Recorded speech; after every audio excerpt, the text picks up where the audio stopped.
friends, welcome to our channel Higher Science Mentor. Darwin's theory of natural selection. Charles Darwin, one of the greatest scientists ever. Charles Darwin जो थे उन्हें organisms की study करने में बहुत interest था। तो ये ग्रुप के साथ बहुत सारे आइलैंड की ट्रैवलिंग पे निकले थे HMS बीगल नाम के शिप पे। HMS beagle.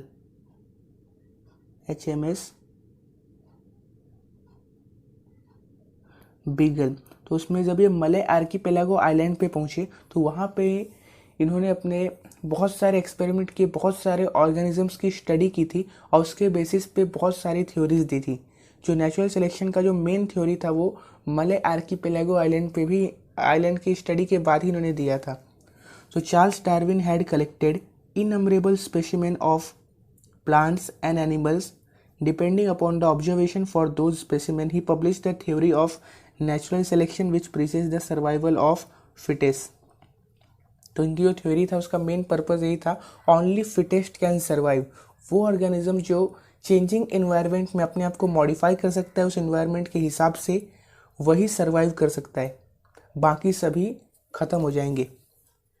For this purpose, Darwin had published a book entitled Origin of Species, और इसको ही समझाने के लिए उन्होंने Origin of Species नाम की किताब लिखी थी जिसमें बहुत सारी कंट्रोवर्सीज हुई थी, क्योंकि उन्होंने वो कह दिया था जो इतने सालों तक कोई एक्सप्लेन नहीं कर पाया था। While explaining the concept, Darwin says that all the organisms reproduce prolifically. All the organisms compete with each other in a life-threatening manner. तो जो सभी ऑर्गेनिजम्स हैं अर्थ पे वो सभी एक दूसरे से compete करते हैं फूड के लिए और बाकी सभी शेल्टर के लिए वो compete करते हैं।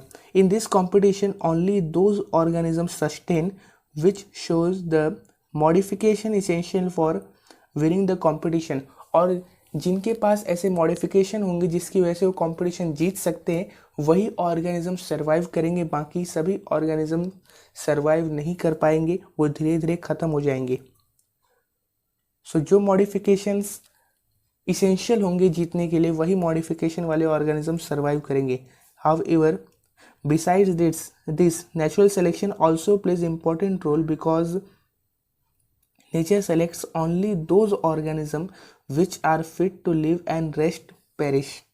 तो वही ऑर्गेनिज्म को नेचर सेलेक्ट करेगा जो फिट होंगे, जो कंपटीशन जीत पाएंगे। अगर दो ऑर्गेनिजम्स के बीच में सिमिलर फूड के लिए फाइट हुआ तो जो ऑर्गेनिज्म ज़्यादा पावरफुल है वो सारे फूड को खा जाएगा, तो जो कमज़ोर एनिमल है उसे फूड नहीं मिलेगा, इस वजह से उसकी डेथ हो जाएगी और धीरे धीरे उसके टाइप के जितने भी ऑर्गेनिज्म होंगे सब खत्म हो जाएंगे। तो नेचर ने किसको सेलेक्ट किया? जो कंपटीशन जीता, जिसमें ऐसे मॉडिफिकेशंस थे, ऐसे कैरेक्टर्स थे जिसकी वजह से वो जीत सकता था और जिसकी वजह से वो सर्वाइव करेगा। Sustaining and selected organism can perform reproduction and thereby give rise to new species with their own specific characters, और वो ऑर्गेनिज्म अपने जैसे कैरेक्टर्स वाले और भी सारे स्पीशीज तैयार करेगा। Limitations of Darwin's theory. अब डार्विन की थ्योरी पे बहुत सारे कंट्रोवर्सीज हुई थी, बहुत सारे क्वेश्चंस उठे थे, लेकिन सबको उसने ख़त्म कर दिया था। सारे क्वेश्चंस का उसने बहुत बढ़िया रिस्पॉन्स दिया था, लेकिन फिर भी कुछ ऐसे लिमिटेशंस सामने आए जिसका उसके पास कोई जवाब नहीं था। Darwin's theory of natural selection was widely accepted for long duration, however some objections were raised against the theory. कुछ ऑब्जेक्शन जो थे वो इस थ्योरी के अगेंस्ट थे और जिनका आंसर नहीं मिला था उस वक्त। Natural selection is not the only factor responsible for evolution. क्या सिर्फ नेचुरल सिलेक्शन ही होगा जिसकी वजह से इवोल्यूशन होगा? Darwin did not mention any explanation about the useful and useless modification. जरूरी नहीं हर बार जो मॉडिफिकेशंस हो वो यूजफुल हो। जैसे सेलेंटेरेटा से जो टीनोप्लाना में मॉडिफिकेशन हुआ था, टीनोप्लाना इकोनॉमिक इम्पोर्टेंस उसका बहुत ख़राब है, जो फाइलम टीनोप्लाना है।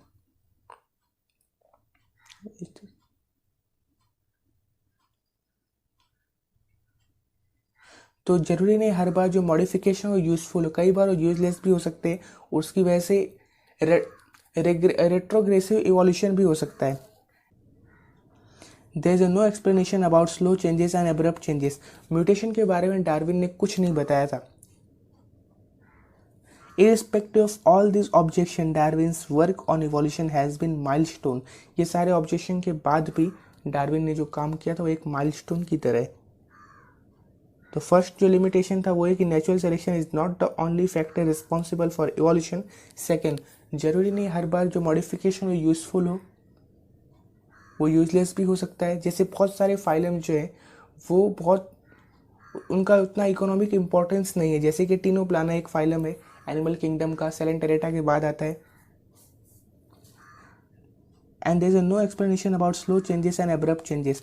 म्यूटेशन के बारे में डार्विन ने कुछ नहीं बताया था, और ये था थर्ड लिमिटेशन। लेमार्किज्म।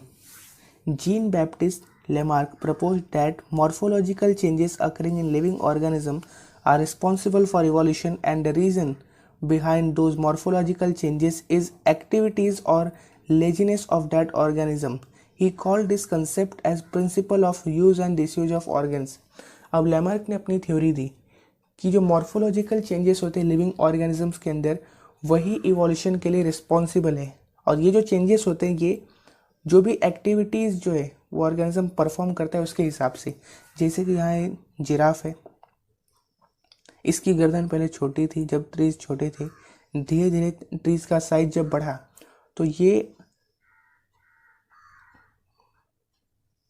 अपने फूड के लिए इसने अपनी गर्दन ऊंची कर ली।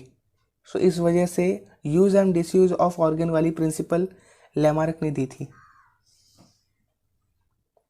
All these examples are types of acquired characters and are transferred from one to another generation. This is called the theory of inheritance of acquired characters और Lamarckism। मतलब जो कैरेक्टर्स ऑर्गेनिज्म ने अपनी लाइफ के दौरान एक्वायर्ड किए अलग अलग एक्टिविटीज़ करके, और उसका इनहेरिटेंस हुआ है अगले जनरेशन में, इसको बोलते हैं theory of inheritance of acquired character और Lamarckism।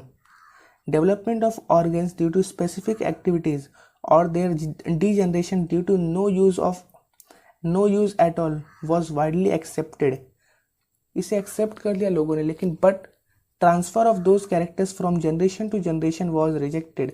लोगों ने मान लिया कि एक्टिविटीज़ के हिसाब से ऑर्गेनिज्म में कुछ कैरेक्टर्स आ सकते हैं, बट ये कैरेक्टर्स वन जनरेशन से सेकेंड जनरेशन में ट्रांसफ़र होंगे, इसे लोगों ने रिजेक्ट कर दिया, इसे लोगों ने नहीं माना। Because it had been verified many times that modification brought in us are not transferred to next generation, and thereby Lamarck's theory was disproved।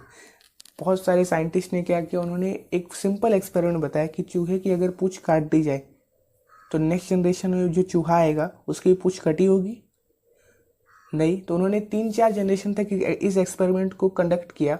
जो चूहा था उसकी पूंछ काट दी, फिर नेक्स्ट जनरेशन वाला चूहा आया, फिर से उसकी पूंछ पूरी थी, फिर से उसे काटा, फिर नेक्स्ट जनरेशन में चूहा था उसकी पूंछ कंप्लीट थी, कटी हुई पूंछ नहीं थी। मतलब एक्वायर्ड कैरेक्टर्स ऑर्गेनिज्म जो अपनी लाइफ के दौरान करते हैं उसे एक्सेप्ट किया, लेकिन जो उनका इनहेरिटेंस होगा नेक्स्ट जनरेशन में, इस थ्योरी को रिजेक्ट कर दिया लोगों ने। तो ये था Lamarckism. Living organism can transfer the character which it acquired to the next generation. This is called ancestry of acquired character, जिसे डिस्प्रूव कर दिया जा चुका है।